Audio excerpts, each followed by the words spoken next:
I'm now going to introduce Dr. George Chingaris, who will provide Peter's introduction today, and who has done many things for the educational lecture series.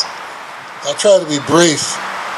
Frankly speaking, I'm very honored to be in charge of introducing Dr. Peter Gilbert, who will be lecturing today on the topic of On the Nature of Things, an introduction to Aristotle's life and thought.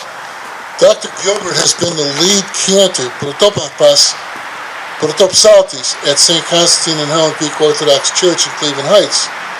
And after perusing his impressive curriculum vitae, I'm acutely aware of his encapsulating his wealth of knowledge in a brief introduction, and it's going to be a difficult task for me, but I'll try to do my best.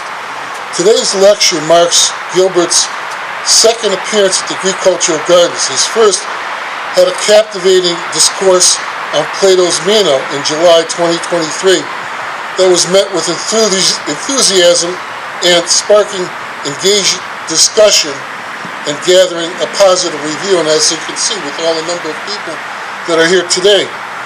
Dr. Gilbert, in reviewing his Vita, it lists numerous lectures at St. Constantine and Helen's Orthodox Forum. I'm going to focus on those very quickly. Is Christian Zionism a heresy? Is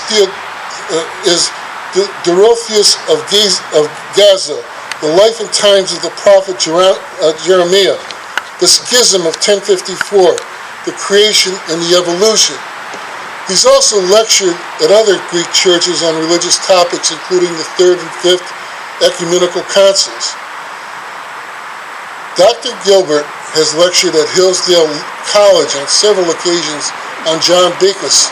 John Bekos, also Bekos Greek, Ioannis Bekos, 1225, March 1297, who was the Patriarch of Constantinople from June 2nd, 1275 to December 26, 1282, and the chief Greek advocate in the Byzantine times of reunion of the Eastern Orthodox and the Roman Catholic churches.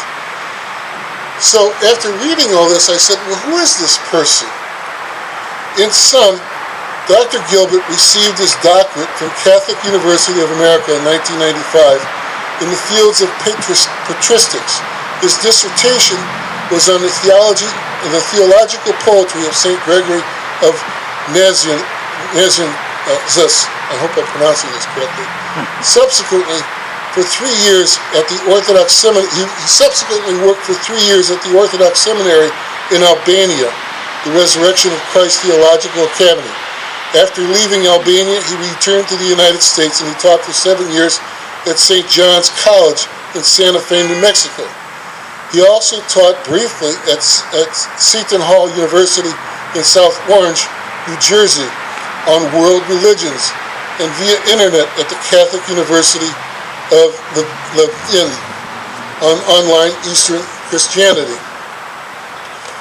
From 2005 to 2008, he collaborated on a project aimed at founding the Eastern Catholic Greek Books College, Transfiguration College, in the suburbs of Chicago. In 2011, Dr. Gilbert joined the faculty of Lyceum, where he was employed there until December 2020, and he taught throughout the curriculum. He taught primarily Old and New Testament, Greek and Latin, medieval history, writing, research papers, and drama. Since 2013, he directed the school's annual Shakespeare production, and on those days when the school sings the Divine Liturgy or the absence of the director, Dr. Gilbert filled in for the director of the school choir. I want to close by congratulating Dr. Peter Gilbert for his publication earlier this year, 2024, published privately with Lulu Press, on his edition and translation of the De Union Ecclesiam of John Bekos, that is, the work on the union and peace of the churches of the Old and New Rome. He's also preparing an edition of Bekos' work against George Belshazzar, as well as translations and other works of his, including the epigraphs in On Peace. I hope I pronounced some of these correctly. Most of them, right? So let's give him a big hand.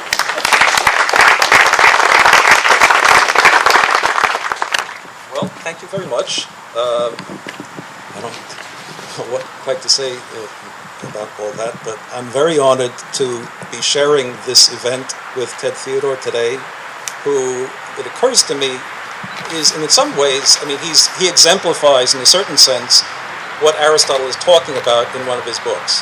Aristotle, one of the books that I hope to talk about today is the Nicomachean Ethics of Aristotle. And the book, the Nicomachean Ethics, a lot of it has to do with the question, what is happiness? And Aristotle, thinks that we tend to have wrong ideas about happiness. We have happiness as an emotion that comes and goes,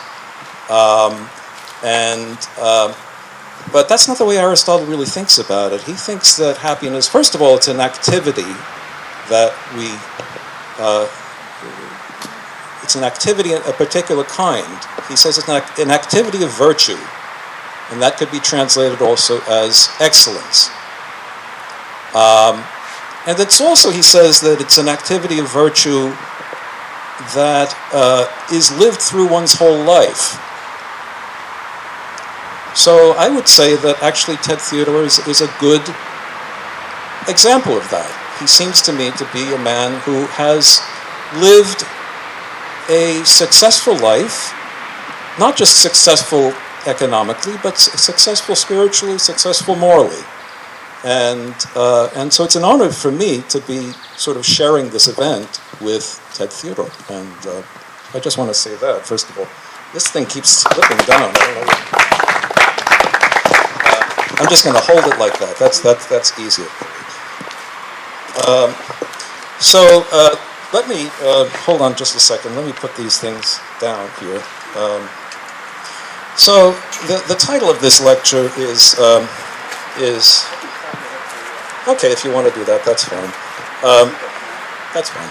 So the title of this lecture is "On the Nature of Things." Now you might think that that's actually a fairly broad subject. But Aristotle, if you're going to do justice to Aristotle, you do have to speak in a kind of general sense. He is one of the most, his accomplishments spread through the whole field of human knowledge in a certain way. And so it's going to be difficult for me to compress that in any meaningful way in the short time that we have this afternoon, but I will try to bring out some important parts of what Aristotle said, but I also would hope to say a bit about his life. Now, I went to when I was in college. George mentioned. Well, I forget if he mentioned, but I went to a place called St. John's College, and at St. John's College, this was in Annapolis, Maryland. So I read Aristotle for the first time about 46 years ago, as a freshman at St. John's College, and I have to say that Aristotle at that time, as compared to, say, Plato, there's an immediate interest that one gets when you read Plato. Plato is one of the most beautiful writers. I mean, he could have been a dramatist. He could have been any kind of literary artist. He's one of the great literary artists, really, of ancient Greece. He's Plato. So when you start reading Aristotle, at first it seems, oh my gosh, this is so dense. This is so obscure. How am I ever going to make any sense of this? Now, when I went to St. John's College back in 1977, 78, there were a number of my, they didn't really call them professors there, they called them tutors, but a number of my tutors there identified themselves as Aristotelians. they had a certain Aristotelian position. And I thought this was very strange. I'd never met an Aristotelian before in my life. But what does an Aristotelian do? What makes him an Aristotelian? So the Aristotelian, they like to talk about things like potentiality and actuality. Now, I'd never heard people talking much about potentiality and actuality before. Why is this such an important thing for them to talk about these things? Essence and accidents, they would talk about, or the syllogism. The syllogism. What is a syllogism? So I don't want to put you under the table. I'm afraid that if I go into too much detail about Aristotle's technical lingo, that it might well spoil your beautiful afternoon. So, but I will try as best I can to give an account of Aristotle, and part of that, I think, is to talk about him as a man, as to talk about his actual life. When I was a student at St. John's, they kind of frowned upon putting the authors, particularly philosophical authors, into the historical background. It's like to say, you don't judge the ideas of a philosopher by his history. You take his ideas and you try to understand those ideas on their own terms. So it was kind of frowned upon a little bit to dwell too much upon Aristotle's biography. But that's actually what I would like to do, first of all, is to try to put him into historical context. So maybe some young person, is Ted Chirpus over there? Yeah, Ted Chirpus, could you come here a second and give me a hand? If Ted Chirpus could give me a hand here. No, I don't. Okay, No, I don't. I'm not going to be. I'm not going to be chanting. I got confused. Okay. Thank you. What I would like you to do, Ted, is to take these and hand them out. This is a chronology.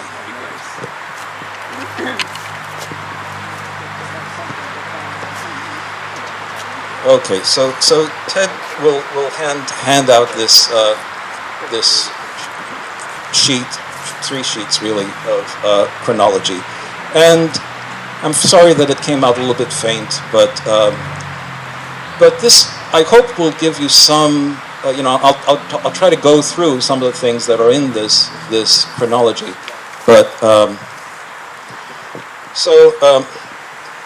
by the way, I should also. I'm sorry.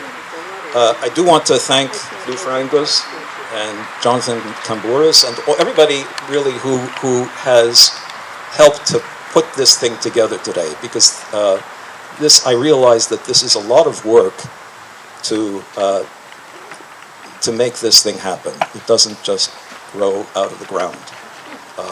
So to all of you, to those who set up the chairs, to those who have brought their cameras and everything, I want to thank you. Okay, well, so Aristotle, It's fixed. that's fixed. Okay, good. Sure.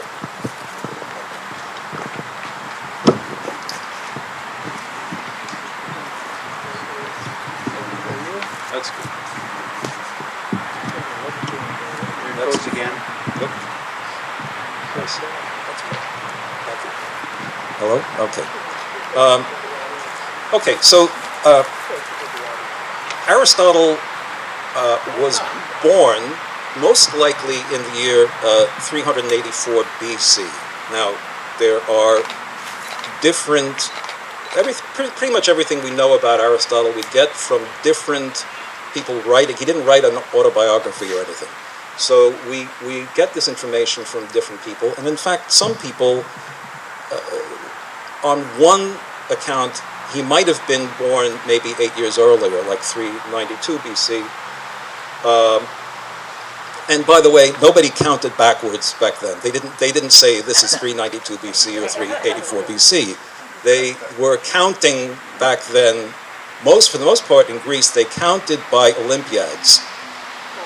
So every 4 years, just as now, they had the Olympics in Greece. And it says that Aristotle was born during the 99th Olympiad. And he was born in a town called Stagira in modern Greek. You would pronounce it Stagira. Stagira, I guess, in English. And this is in northern Greece. And I've gone to the trouble of drawing a map for you over there. I'm not sure if you can see it, but maybe I can walk over here and point out to you where Stagira is. So some of you might be familiar with Mount Athos. Mount Athos. Well, I visited there one time, very briefly. It's a beautiful place, but Mount Athos is a peninsula on the Chalkidiki. Chalkidiki itself is a peninsula, and you've got these like fingers stretching out from that. And Stagira was a town, a Greek town, that was not very far at all from Mount Athos. It had been settled from partly settled from the island of Evia and partly from another place. So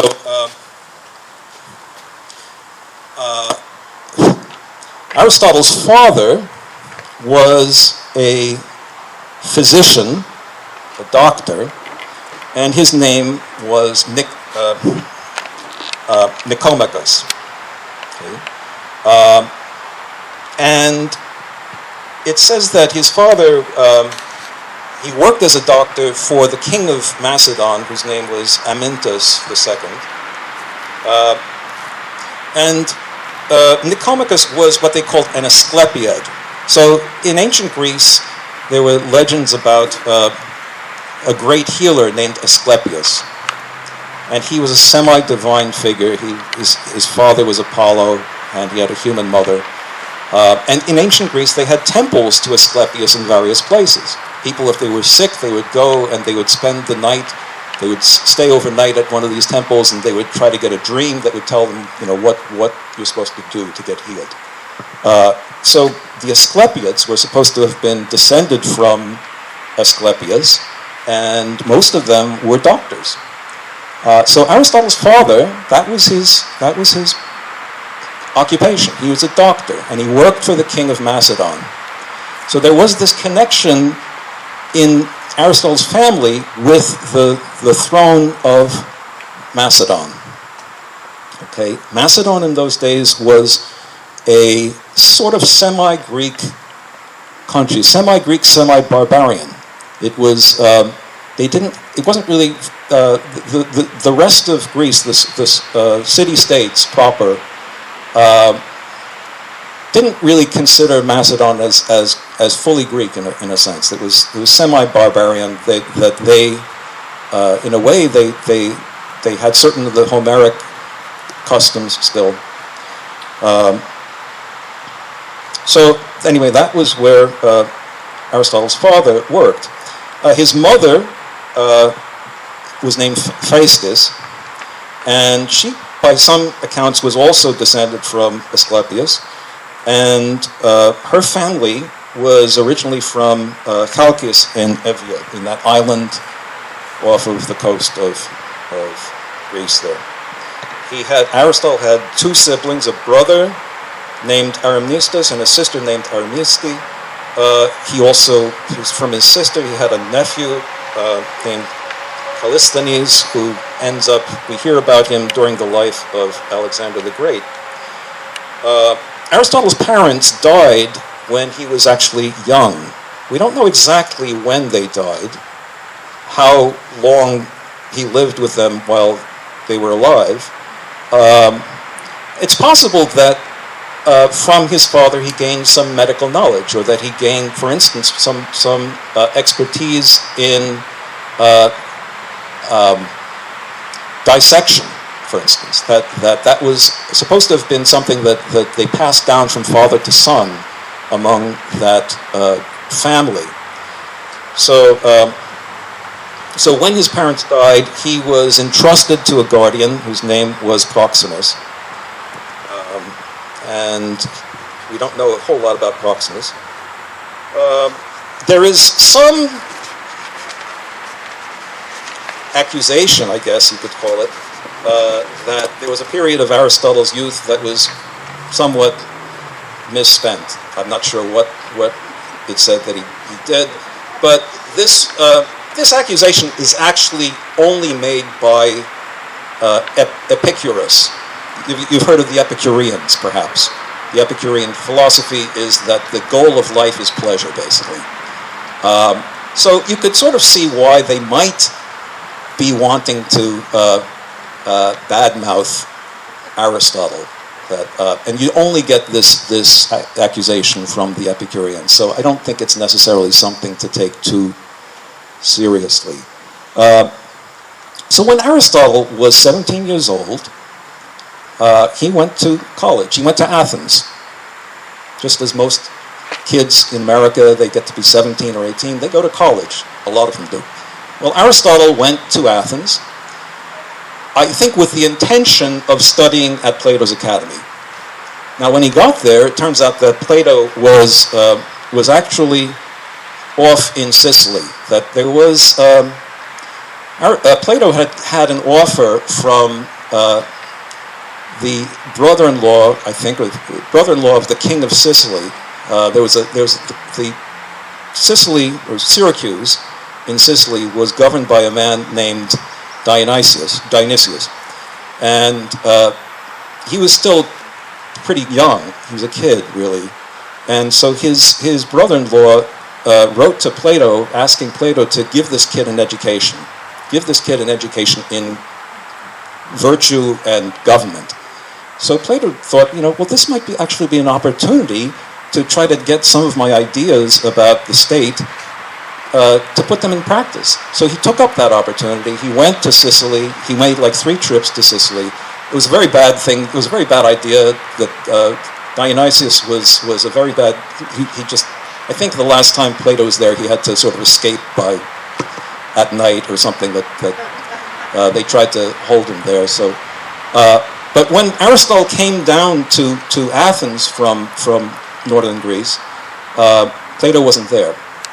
So it seems as though what Aristotle ended up doing when he first got to Athens was to study at the school of Isocrates. There was a school. Isocrates actually had opened an institute somewhat earlier than Plato had done. Plato's college, or his institution there, was called the Academy. It was on the west side of town. It was next to a sort of a stadium, an open place. In fact, very much, the fact that we are having these lectures here in the outdoors on a beautiful sunny day, this is actually very similar to what they would be doing in Athens at the time of. They wouldn't have a microphone like this. But they would have their classes outdoors. They didn't have like a big, huge building. They would mostly just be talking and listening to the teacher, or the wise man. In case Plato. Now, it turns out that there were other people at that academy would also end up giving lectures on various subjects, but Isocrates also had a school, and it had a rather different understanding of the goals of education. Isocrates tried to be very pragmatic. He thought that philosophy was a kind of a waste of time. He thought that people who study philosophy end up being bookish and isolated. They don't take part in the actual community in the way they should. So his idea was that we train students to speak in the assembly. We give them a training in rhetoric so that they're able to hold an argument for themselves. They're able to defend themselves. That's what they really need. That was Isocrates' view of education. And Aristotle, so when he got to Athens, he was there studying at Isocrates' school for probably some months, a few months maybe. But then he ultimately joined Plato's academy, and he ended up staying at Plato's academy for 20 years. Now, if you sent your children to college and they stayed at college for 20 years, I think you would be annoyed probably. But he stayed there studying with Plato for 20 years, and I think part of that time he was not just there as a student; he was also giving lessons on various subjects. But so he knew Plato quite well. You know, you can't spend 20 years studying with a man and not get some close understanding of his theories about things. And it seems that Plato was, I would say that from what I can tell from reports, is that Plato, first of all, he recognized that Aristotle was a very smart man. There's one, we hear about these things from other sources, but one source says that Plato referred to Aristotle as nous. Now, nous in Greek means mind or intellect, right? So we might say in English brains, hey brains, come over here. But that was Aristotle. That was Plato's nickname for Aristotle. Some other sources suggest that he might have called him something like bookworm, and all of that was true. There's a story that says that Aristotle was an extremely studious man, and he had a method for reading that he would hold in his hand when he was reading a book. He would hold in his hand like a brass ball when he was reading, and so that if he fell asleep, the ball would slip out of his hand, hit the ground, make a noise, and he would wake up.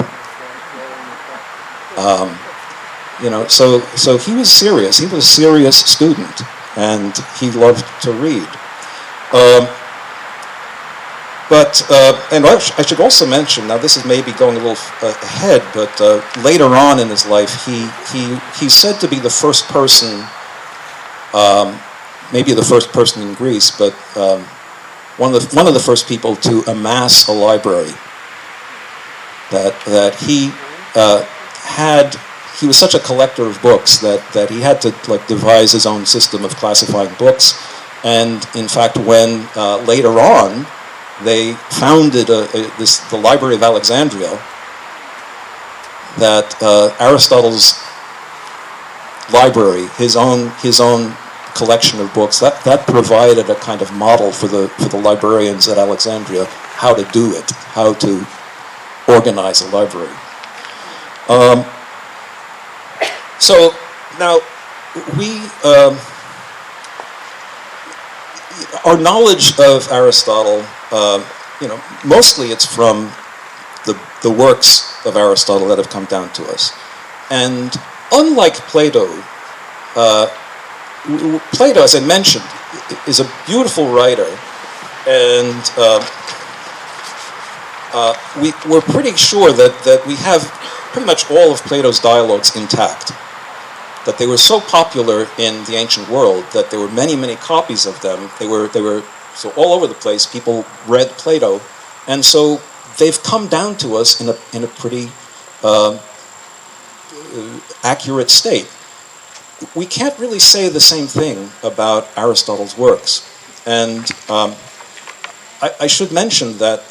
So it seems that when he was a young man, when he was studying at the academy, he was already writing some books. Some of them were, in fact, critiques of the education that was being provided by Isocrates. most of them were in a kind of the style of a Platonic style. He wrote dialogues,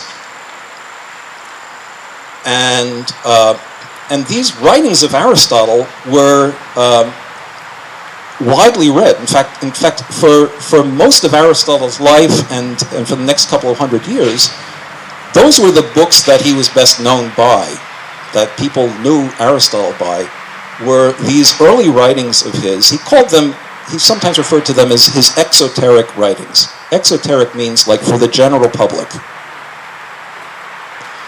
And Cicero, a famous Roman politician and rhetor, an excellent judge of writing, he says of Aristotle's writing that it's like a flowing river of golden eloquence. Now, I have to say, when I read Aristotle in college, I did not consider his works to be a flowing river of golden eloquence. They would sometimes put me under the table. But one work of Aristotle's that Cicero actually he kind of adapted into Latin. One of Aristotle's most famous works, early works, was a work called the Protrepticus. Now, this unfortunately has been lost. We don't have the original of the Protrepticus. We do have various fragments of it, and people have made attempts to reconstruct the argument and even reconstruct the actual words, and partly they're able to do that because Cicero adapted this into Latin. He wrote a dialogue called the Hortensius. So Protrepticus, it means a kind of an exhortation, and Hortensius is from the Latin word hortare, to exhort, so it was also an exhortation, and an exhortation to undertake philosophy, the life of philosophy. So this Latin work by Cicero was also a very famous work. Unfortunately, that also has not survived intact. But I should mention one thing, is that this work by Cicero was read by a young man in the 4th century AD who was living a kind of, what can I say, not a very good life. He was being kind of dissolute in his youth. This man was named Augustine. He was an African kid, and he was being kind of messing around with all kinds of things. And he read this work by Cicero, and it kind of turned his life around. He started taking things seriously after that. He started saying, look, I should, this is, maybe the way I'm living is not the best way that I should be living. And so this was one step. If you ever read his work, The Confessions of St. Augustine, this was one step towards his conversion to Christianity. That he goes through a certain period where he studies philosophy, and he finds that philosophy is not adequate. That's sort of important for St. Augustine, that he reads the Platonists and he finds a lot there that is attractive, but he doesn't feel like he's able to fulfill it, and finally he has a conversion moment.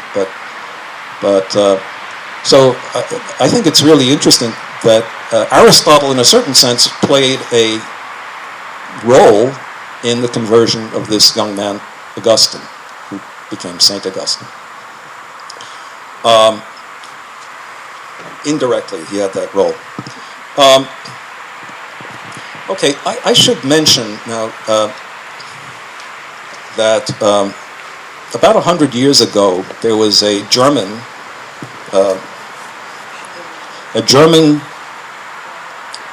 classic scholar whose name was Werner Jaeger. He was a very important classic scholar who wrote a book about Aristotle that has had a great deal of influence upon subsequent readers of Aristotle. up until then, pretty much everybody just read Aristotle's works as like this is as the given thing. This everything had been just dropped out of the sky, and he had this system of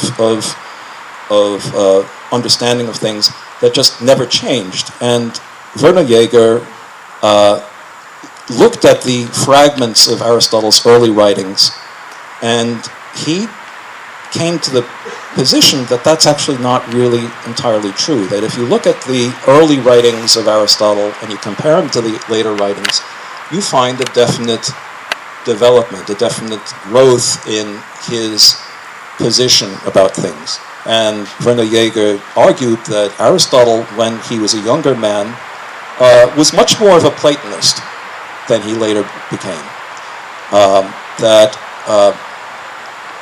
And maybe that expression that he was a Platonist doesn't mean a whole lot to you, but I would say that if you remember last year, some of you may have been here last year, and I gave a talk about Plato's Meno. And if you remember, there was a talk between Socrates and a young man named Meno, who was maybe not such a great man, and not such a good man. But Meno asked Socrates about virtue. Can you tell me, Socrates, is virtue something that can be taught? And instead of answering the question directly, Socrates said, well, you're asking me something without defining what it is you're asking about. You've got to define first what you mean by virtue before I can tell you if it can be taught. At a certain point in that dialogue, Socrates starts talking to a servant of Meno's. This is basically a slave. And he goes through a geometrical proof with this servant. If you remember what we did last year, what I said last year is that Socrates draws a line, and then on that line he draws a square. And he asks this slave, can you tell me, okay, on this line I draw a square. Can you tell me what line I need to draw to get a double square, a square that's twice the size of this original square? And the slave first says, okay, well, double the line. So Socrates does that. He draws the line twice the line. He draws a big square around it, and lo and behold, it's not twice the size, but it's like 4 times the size. Not like 4 times, but it is 4 times the size. So that's clearly not the right line. And he says to the slave, well, can you tell me what is the line? He says, I don't know, Socrates. And then Socrates says to Meno, now look at this, Meno. Up until this point, your slave thought that he knew what was the line that would make the double square, right? And so, did he really know? Meno says, no, he didn't really know. And so, am I doing wrong to him by showing him that he was wrong? He said, no, you're not doing it wrong to him.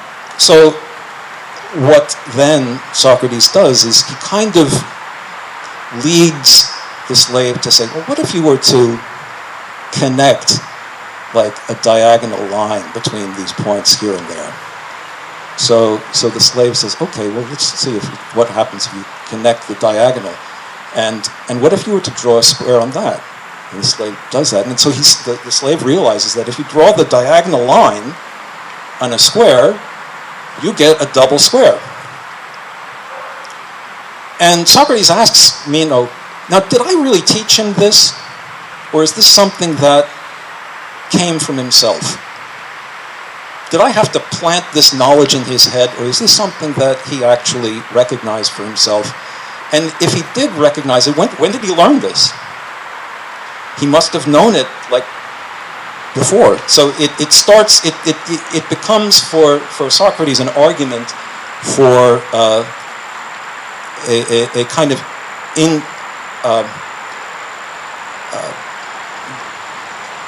that there's a knowledge there that's implanted in people, that we've already seen these truths.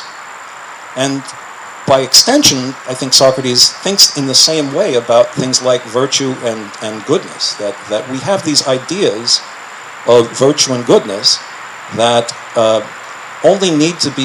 we only need to have those ideas awakened in us, but we already have them. They are these like eternal ideas that we've got. And so that would be a very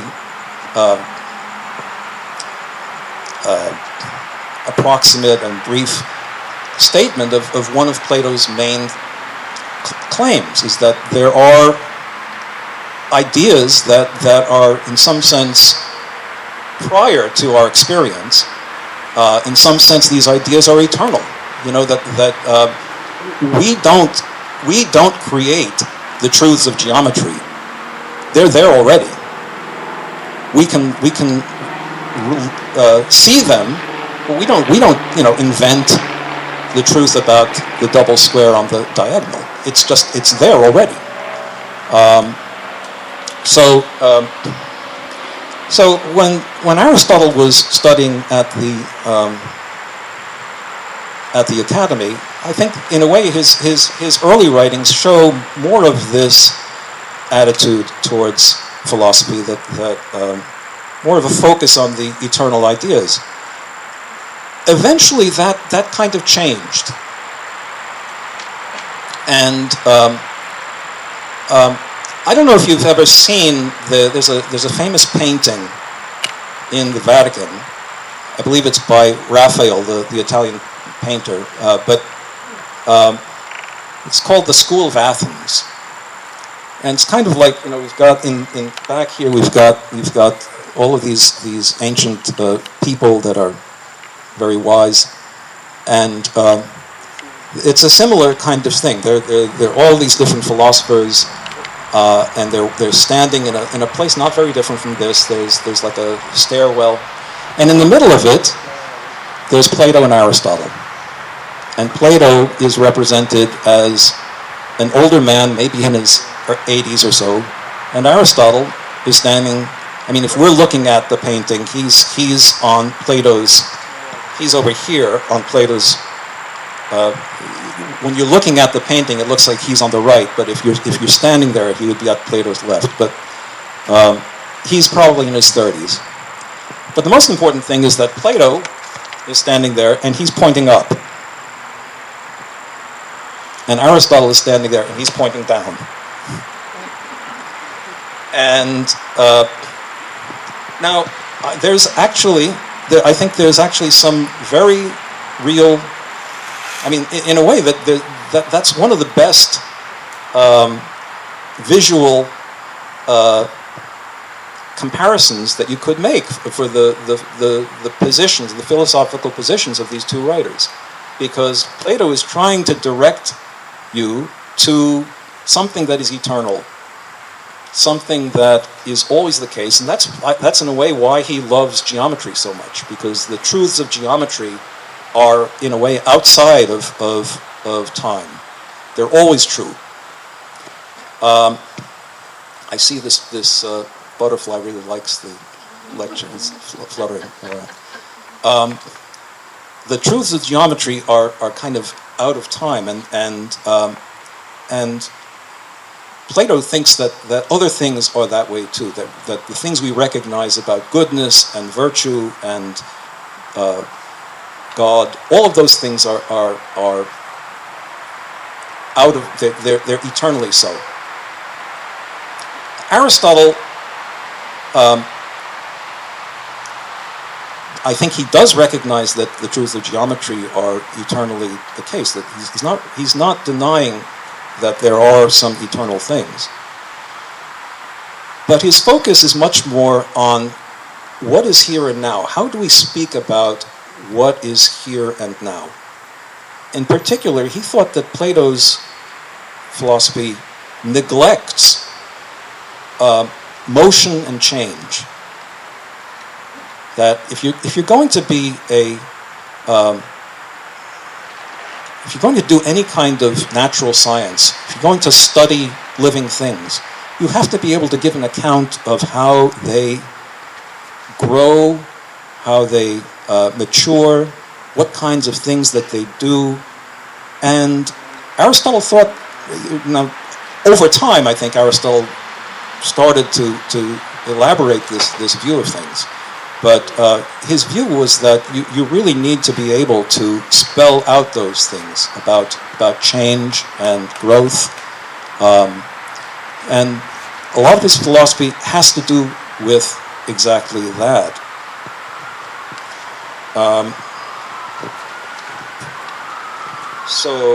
Let's see here. So, well, in the year, I believe it was 347, I believe, BC.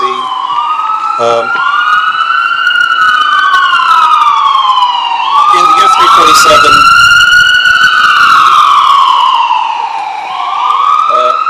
Plato died, and let me find here. Okay, here's a poem. Let me read you a poem that Aristotle wrote when Plato died. He wrote this poem. He says, "Coming to the fair land of Cecropia, he piously founded an altar of holy friendship for a man whom the wicked may not properly even praise. He alone, or the first of mortals, showed clearly by his own life and by the courses of his arguments that a man becomes good and happy at the same time. But now nobody can grasp this anymore." So that was a tribute that Aristotle made to his teacher and friend Plato after the death of Plato.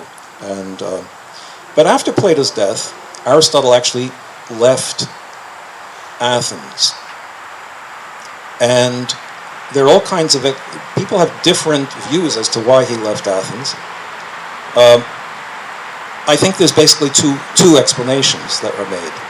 One explanation is that he was unhappy with the direction that the academy was going after Plato's death. That the academy, the headship of the academy, was given to a man named Speusippus, who was Plato's nephew. And Speusippus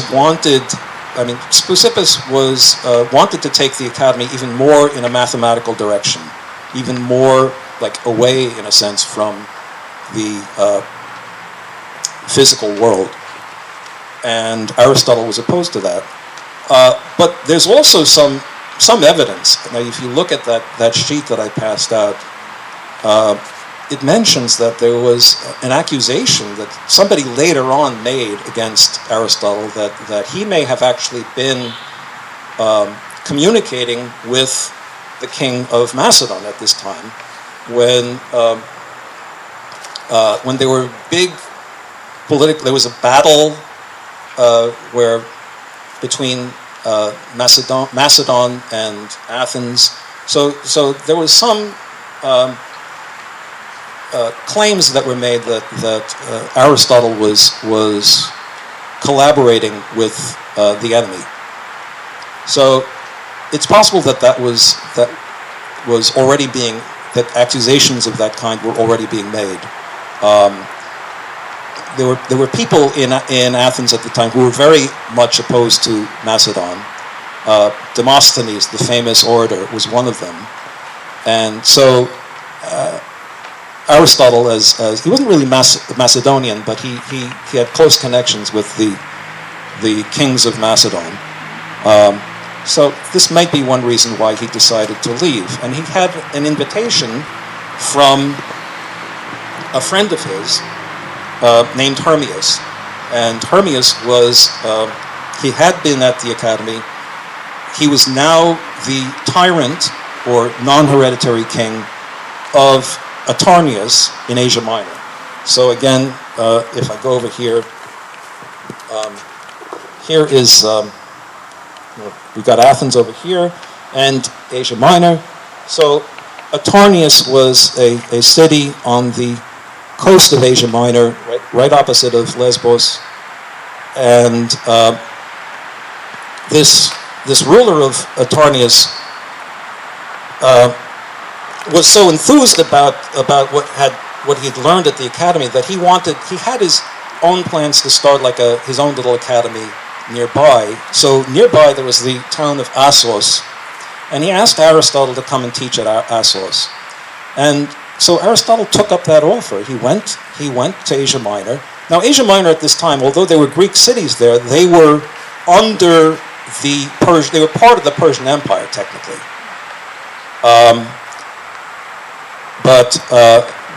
But they were ruled by Greek rulers. So Hermias was the Greek ruler of a city that was still part of the Persian Empire then. And so Aristotle taught at this school at Assos for about 3 years. And it seems like during this period when he was at Assos, he was also doing zoological research. That it's on it's by the seashore, and the island of Mytilene is nearby. So some of the works that Aristotle writes he's one of the first systematic zoologists. He writes a great deal about animals, and it was partly during this time that he was doing his research, some of his research, on marine biology.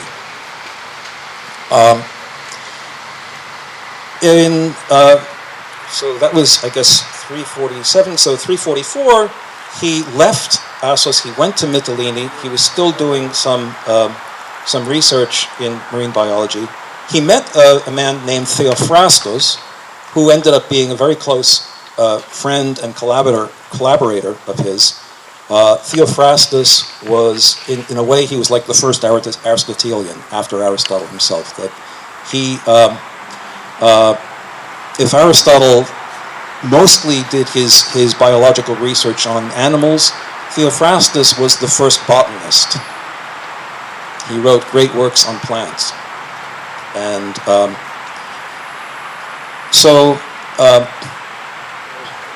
one thing we find out is that a couple years after Aristotle moved to Mytilene, the ruler of Atarneus. Another thing I should mention is that during this time Aristotle got married.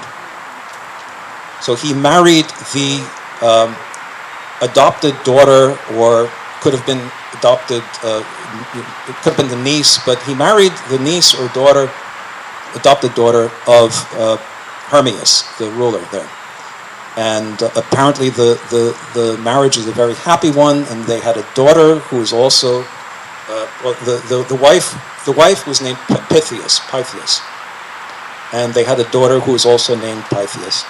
So Aristotle was in some sense living a happy life. He was engaged in research.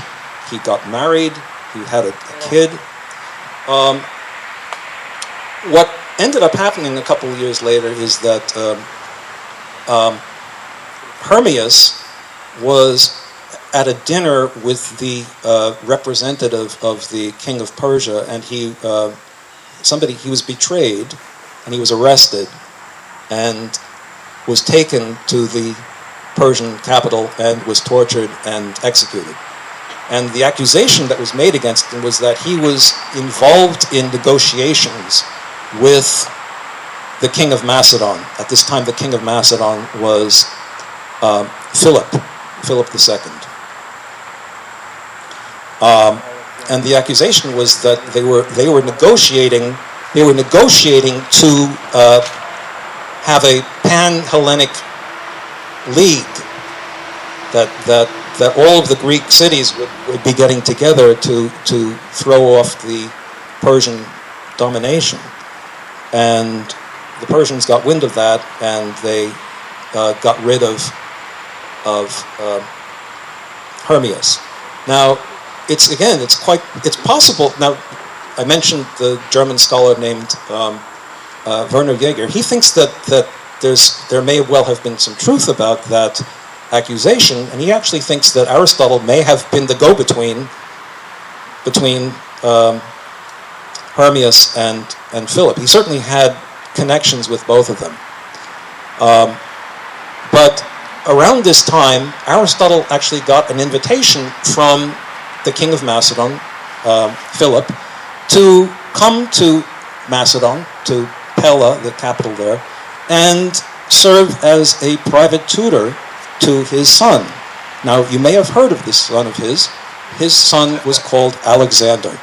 And, you know, there are different people named Alexander, but usually when you hear of, like, Alexander, there's one that is called the Great Alexander. That was him. He was a 13-year-old kid at the time. And so his father, Philip, employed Aristotle to come and be his tutor. Now, we don't know a great deal about what Aristotle taught him. He was there, I think, for 3 years teaching Alexander. Most likely, one of the things that he read with Alexander was the Iliad. The Iliad was Alexander the Great's favorite book. He brought the Iliad with him later on when he went to Asia. And I don't know how much you know about Alexander the Great, but you had the Persian Empire there, right? That was, the king of the Persian Empire was called the Great King. Well, when Alexander the Great, the young Alexander, the king of Macedon was already contemplating fighting the Persian Empire. He was already preparing an invasion of the Persian Empire.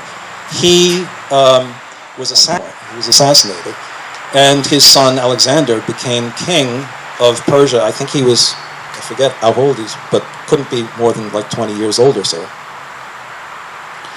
And Alexander very quickly proceeded to get his forces ready to fulfill that project of invading the Persian Empire. He did so, and within the space of like certainly within a decade, this was the largest empire in the world at that time, and he with his armies came in and had he defeated over and over again the Persian army, which was like the largest army in the world. And you know, we could talk about why that is. Partly military techniques were, the Macedonians' military techniques were very good. But also, I think one has to say that Alexander was a remarkably skilled general, you know, but Aristotle, I'm not sure how much Aristotle really had to do with that. I mean, Aristotle did. Apparently Aristotle wrote 2 books for Alexander. He wrote a book on kingship, and he also wrote a book on colonies. Both of these books have basically, like many of these books, have disappeared. But one of the things that Aristotle apparently advised Alexander is that you don't have to become a philosopher yourself, but you should listen to the philosophers. You should take their advice. Probably he didn't really do that. He didn't really take the philosopher's advice that well. But anyway, that there is this relationship between Aristotle and Alexander the Great that is one of the most important. It's one of the things about Aristotle that everybody here knows about or hears about. So when Alexander became the regent of Macedon, when he started ruling that place, his father was away, so he became the local ruler. Aristotle probably went back to Stagira, and in the year 335, Aristotle returned to Athens, and he founded his own school there in Athens. So the school that he founded was called the Lyceum. Now, I used to teach at a place called the Lyceum, but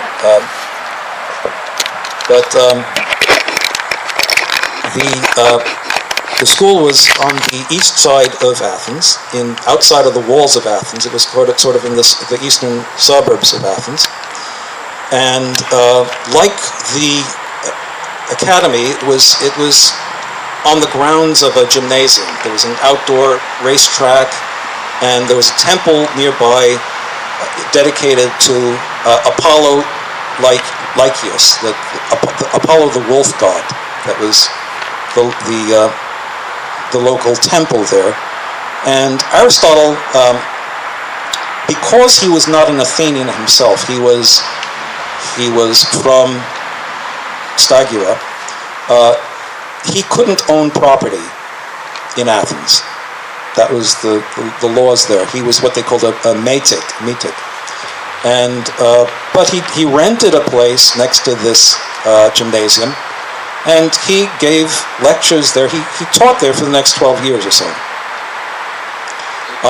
Among his students, there was students or collaborators, I would say. Theophrastus came also and taught there. There was a man named Eudemus who was he's said to be like the first historian of science. There was also Aristoxenus.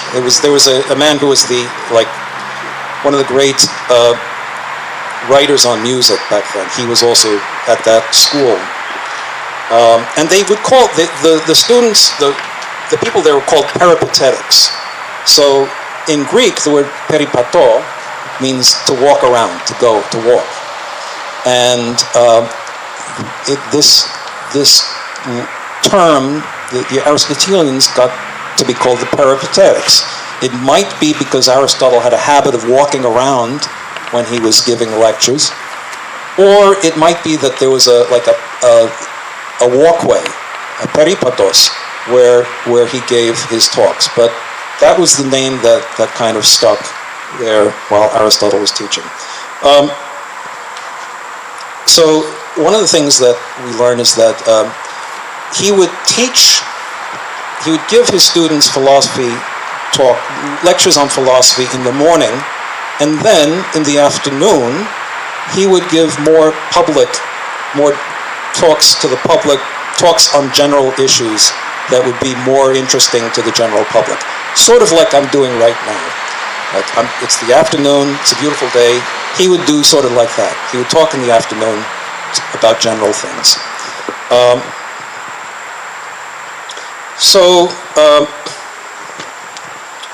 Let's see here. So most of the works of Aristotle that we actually have are probably right now. A lot of Aristotle's writings got destroyed over time, but the writings that we have are largely, it seems, his lecture notes. Now, I'll show you here. I've got a 2-volume translation of Aristotle's works. Now, these are the ones that have survived, and you can see that they're 2 hefty volumes. Not too. It's pretty small print. These are. So there are many works here of Aristotle's. But these are mostly his lecture notes, and they span the whole gamut of, in a way, scientific knowledge. They include, one of the distinctions that Aristotle makes is a distinction between theoretical science and practical science. So things like metaphysics. He called metaphysics first philosophy or theology. That would be what he would call a theoretical science. Things like zoology, that would also be a theoretical science, but of kind of a different kind. But things like ethics and politics will be a practical science. And he also wrote some works that are sometimes classified as works of pragmatic, not really science, but he would call them techne. They would be arts. So he has a work called the Poetics. He also has a work on rhetoric. And these works are actually, they have a practical purpose. They're there to teach people how to understand how to make a speech or how to put together a play. And I actually have at home a recent book that that talks about the reading Aristotle for screen. I think it's called Aristotle for Screenwriters. But it says, you know, if you want to know how to write a screenplay for a movie, read Aristotle's Poetics, because he lays everything out beautifully, how a plot is structured. You've got to have. A lot of people make the mistake of thinking that character is the most important thing in a play, and Aristotle says no. The most important thing in a play is actually the action. There has to be a climax to the action of the thing and a resolution to that, and there's what he calls a complication. So the play that he takes as the model, the most iconic of all the Greek tragedies, is the Oedipus Tyrannus, Oedipus Rex of Sophocles, and because it's almost like a logical puzzle that it just everything. Oedipus is wondering. He's trying to figure out this. There's this prophecy that he has to figure things out, and he doesn't understand why he's in this situation. And when he does finally figure everything out, it's a complete catastrophe, because he finds out that the woman he's been living with for the last 20 years is actually, he got married to his mother. And when he finds this out, he blinds himself, and his wife, mother, commits suicide. So it's a very tragic story, but Aristotle sees that plot as one of the most an ideal kind of plot, that it connects everything up in the right way.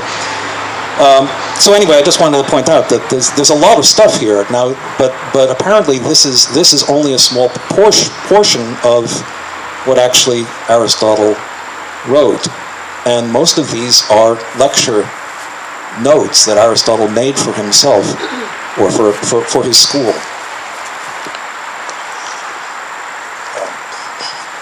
So Aristotle. Alexander the Great died in the year 323 BC. He died, I believe, in June of that year. He was in Babylon. He got a fever, and he died. And when that happened, when the news of that came back to Greece, a lot of people got interested, and they thought, okay, now is our chance to break free of the Macedonian hegemony. And since Aristotle was close with the Macedonians, they brought up a political case against him. They said, you have been impious. You did something that was impious, that was against the gods. And Aristotle says, there's the saying that says, I didn't want Athens to sin against philosophy twice. So he left. He didn't want the same thing to happen to him that happened to Socrates, where Socrates had to drink hemlock. Aristotle decided that he would just leave. And so in 323, he left Athens and went back to his mother's property. His mother had an estate on Evia in Chalkis. And so he went back to Chalkis, and the next year he died. He had some kind of a gastric illness, and he died the next year. So, I didn't even know what time. So that is So one of the things I hope maybe that this description of Aristotle's life does is that it might point out that Aristotle was not just a person who was a scholar, but he actually had a political side to him. In his book The Politics, he says, "O anthropos politikon zoon esti." Man is a political animal. And I think Aristotle exemplifies this just as anybody else does. He had all these interests, these connections with the Macedonians, and a lot of people in Athens weren't very happy with that, but it was one of the things that helped him to establish this school at Athens, the Lyceum, where he worked and wrote these things. Okay, well, let me go on and briefly, I don't want to keep you here. I know that I do want to talk a bit about his thought. I mentioned that Aristotle disagrees with Plato on certain things. And there's two things that I really want to just say about this. Last year I was thinking about Aristotle, and it occurred to me that just as geometry is a kind of the most important science for Plato, I think that a similar role, you could say that a similar role, you find a similar role for Aristotle in logic. Because Aristotle, in fact, he kind of invents logic. I mean, not in the sense that people never used logic before Aristotle wrote, but Aristotle is the person who actually systematized the whole thing. That before Aristotle, if you read Plato's dialogues, you find a lot of the time that the people called the sophists were using these crazy arguments all the time, and people didn't know what was the correct way just to say, that's garbage. That and a lot of the time it's just simply they were using terms in ambiguous ways. They were using the term in one sense in one proposition, and they were using it in a completely different sense in the conclusion. So they can make all these crazy arguments and pretend that they were being wise when they were just being jerks, essentially. So Aristotle, in one of the books that he has, he calls it On Sophistic Refutations. How do you refute these guys who are making these dumb arguments? But it is based on his logic. And so I do want to just say a little bit about the term a syllogism. A syllogism is a very important thing for Aristotle. That there are different kinds of speech. We have questions, we have exclamations. When you ask a question, there's not really true. A question is not true or false. If I say, what time is it? That's not true or false. Right? If I say, ouch, ouch is not true or false. If I say it's raining right now in Cleveland, well, not where I'm standing, it's not raining. So that's a false statement right now. Now, if I said it tomorrow, maybe, it might be true tomorrow. So there are certain, so there are certain kinds of things that do communicate truth or falsehood. And so declarative sentences are true or false. These are what Aristotle calls a proposition. But as I mentioned, like some declarative sentences will be their truth or their falsehood depends on the context in which you say them. So to say that it is raining right now, that will be false if I say it here, right now, but it might be true tomorrow or the next day if I say it there, right? So in a way, Aristotle is not so concerned about truth statements that depend on the context for their truth or falsehood. He's not so concerned about statements like, it's raining right now, my foot hurts, or things like that. He's concerned about science. He wants to have statements that will be true or false, whoever says it, wherever they're going to say it. And the way that he does that is by, he quantifies the subject of the sentence. Like, for instance, you could say that, not sure what would be the good thing. All men like koulourakia, or something like that. That's something that Greeks know. Or maybe we should say all Greeks like koulourakia. Like that would be there would be some possible truth to that statement. But maybe you might find a Greek says, no, I hate koulourakia. I just can't stand koulourakia. So that the fact that you have this person who's a Greek who doesn't like koulourakia, that would be a refutation of that all Greeks like koulourakia. So essentially, Aristotle says you've got positive statements, you've got negative statements. You could say that all something or other is. You could say all A is B. You could say some A is B. You could say no A is B. Or you could say some A is not B. I can see that it's already getting. This is already becoming fuzzy in people's minds when you get these things.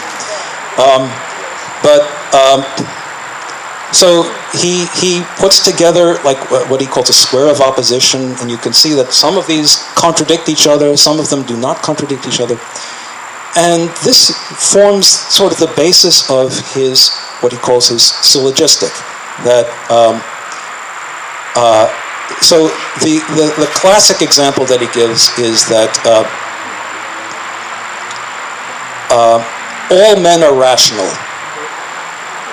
All men are rational. That may not be true, but all men are rational is one, what he calls a premise. Second premise, Socrates is a man. So what follows from that?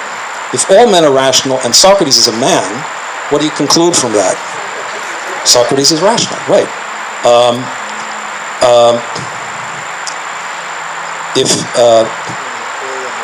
That would be one kind of a syllogism. If you say that no men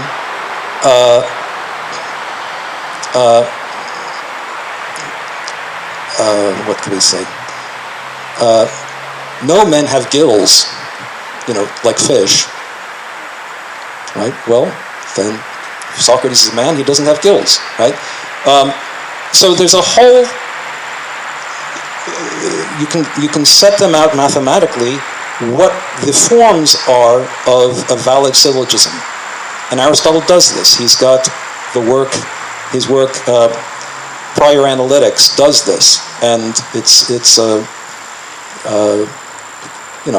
not an easy read. I would not recommend studying logic by reading Aristotle's Prior Analytics or his Posterior Analytics.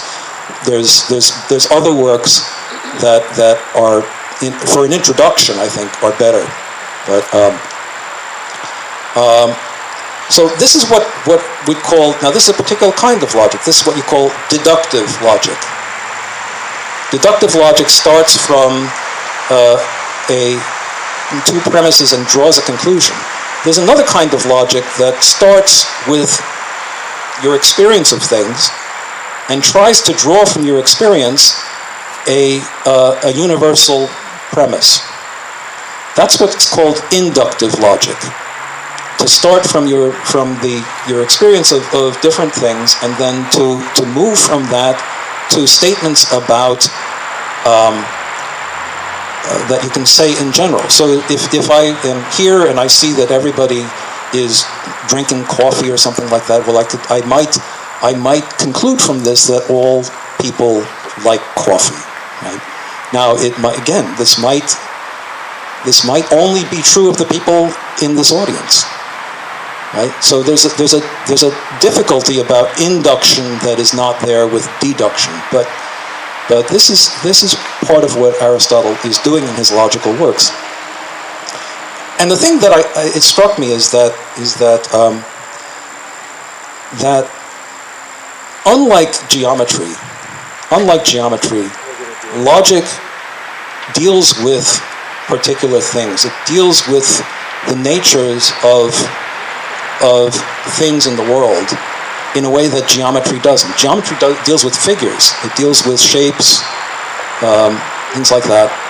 But logic talks about men and horses. So to talk about Aristotle's ethics, because there you do get his understanding of, as I mentioned, what is happiness really, and how do we live a happy life, a successful life. So the book Aristotle's Nicomachean Ethics might be, he had a son named Nicomachus, might be dedicated to him, but it starts off with the idea that everybody acts for the sake of something good. We're always looking for something good whenever we act. But different people have different ideas about what is good. And sometimes people will do things that they think is good and it actually ends up hurting them or hurting other people. So Aristotle thinks that what we're looking for as human beings, as what really is good, is something that he calls eudaimonia, evdaimonia. In Greek, evdaimonia is sometimes translated as happiness. But as I mentioned before, I mean, he says that he actually says in one place that a child is not evdaimon. So if you say that evdaimonia means happiness, it seems kind of weird to say that a child is not happy. When we think about children, we think of children as being like very happy. Like children as being like that's like a happy period of one's life. Maybe we're looking through like a fog of sentimentality, but we tend to think in that way of children as being really happy. So I think what Aristotle means is by happiness, or by evdaimonia, is not what we necessarily usually think of when we talk about being happy.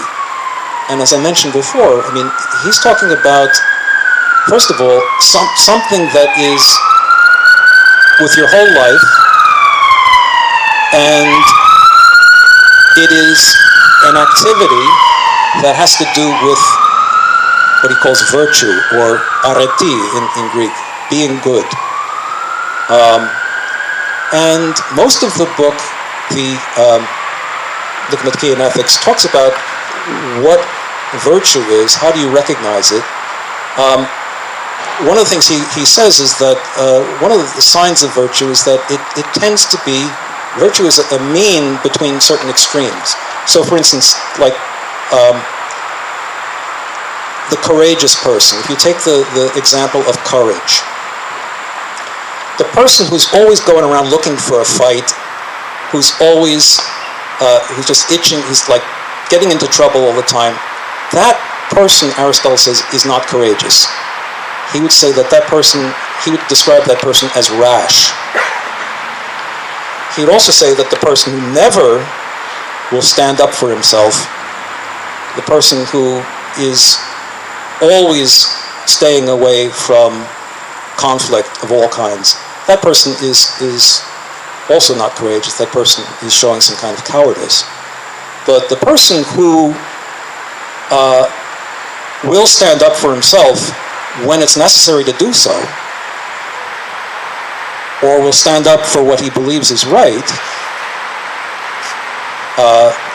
when he, in obedience to reason, not just from some outburst, that person is a courageous person. So there are these extremes that he's avoiding. There's the extreme of rashness, there's the extreme of cowardice. The virtue of courage is to go through the middle. And many moral virtues are like that. So it occurred to me the other day that it's kind of like, at home you've got a thermostat, right? If your house gets too hot, or if your house, most of us have a thermostat, and if it's in the winter time, if the house gets too cold, the heat kicks in. If the thermostat says the house is too cold, the heat kicks in. If it's the summer, if you've got an air conditioner, the thermostat, the air conditioner will kick in, right? I think Aristotle is saying that we need to develop a similar thing like a thermostat in ourselves. We need to be able to register in ourselves when to turn down the heat or when to act in a way that is more forceful. That we need to be able to determine for us, have an internal criterion by which we can assess our own actions, if it's virtuous or not. But you know what? I think I'm probably overstaying my welcome here. I think people need to eat some pastries and enjoy themselves. So let me just come back.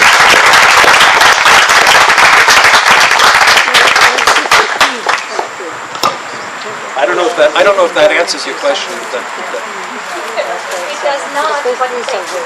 Okay. I'm sorry, Peter. I wanted to thank Peter so much.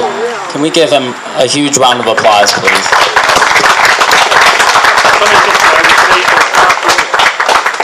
Mr. Frangos? Peter, we have a special award to provide you, and we graciously thank you on behalf of the Greek Garden Association of Cleveland, our board. We provide you the Greek Knowledge and Excellence Award.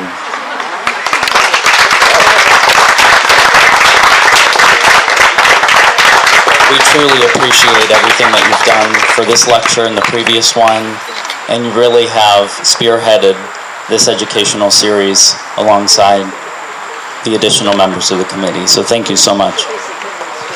I feel like the Scarecrow in The Wizard of Oz when he gets he says, "Now you've got a brain." So. Well, thank you all for coming, and these are not easy things. I mean, Peter prepares for a long time, and he's talked about it, and we really appreciate you coming and doing this. So thank you all for joining us today. I hope you enjoyed it, and look forward to seeing you all next year. We'll have a few lecture series, and please join us in our effort to finish this project and move forward with completing the frieze. Just to give you an idea, I know Ted left, but when he was here the first time, that tree in the back, that big tree, it was this tall and this thin. So that's what 86 years later means when you plant a tree. So this is we're planting the seeds now for our youth and our children and our grandchildren to keep Greek heritage alive. So again, thank you everyone for coming, and that's it. Thank you all. Please stay for some refreshments.